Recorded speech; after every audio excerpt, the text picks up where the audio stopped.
నెటిజన్లందరూ అన్వేష్ని ఆడుకుంటున్నారు. సోషల్ మీడియాలో ఉతికి ఆరేస్తున్నారు జనాలు. హిందువులంతా అన్వేష్ను అన్ఫాలో కొట్టాలంటూ సోషల్ మీడియాలో పోస్టులు విపరీతంగా పెరిగిపోతున్నాయి.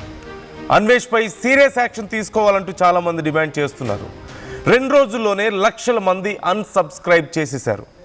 నా అన్వేషణ పేజీని అన్ఫాలో చేస్తున్నారు ఫాలోవర్స్.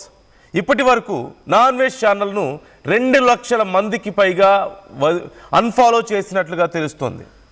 మరికొంతమంది ఛానల్ను రిపోర్ట్ కొడుతున్నారు. ఇప్పుడు అన్సబ్స్క్రైబ్ నా అన్వేషణ #అన్సబ్స్క్రైబ్ నా అన్వేషణ ట్రెండింగ్లో ఉన్నట్లుగా కనిపిస్తుంది. ఇప్పటి వరకు సుమారుగా 2 లక్షల మంది, మొన్న ఒక్క రోజులోనే 1,00,000 మంది అన్సబ్స్క్రైబ్ చేయడాన్ని మనం చూసాం, అన్ఫాలో చేయడాన్ని మనం చూసాం. ఇప్పుడు ఓవరాల్గా 2 లక్షల మంది వరకు అన్ఫాలో చేస్తున్నట్లుగా తెలుస్తోంది. అలాగే బాయ్కాట్ అన్వేష్ అంటూ ట్రెండ్ చేస్తున్నారు. #అన్సబ్స్క్రైబ్ నా అన్వేషణ అంటూ ట్రెండ్ చేస్తున్నారు.